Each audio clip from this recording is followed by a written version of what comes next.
Mana hozir biz Konjo shahrida turibmiz. Hop, Konjo shahrida qavat-qavat binolar, keng asfalt ko'chalar, mashinalar serqatnov.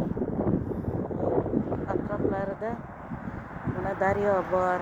Daryoni bog'ida esa qasr bor. Ilgarigi paytlarda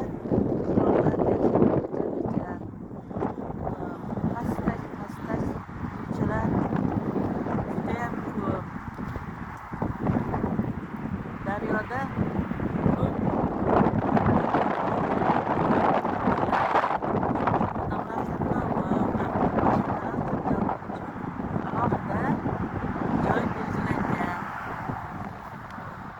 bu atrofda o'rmonli tog'lar nihoyatda ko'p.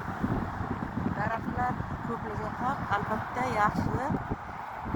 Havoni tozalaydi, o'zidan kislorod ishlab chiqaradi.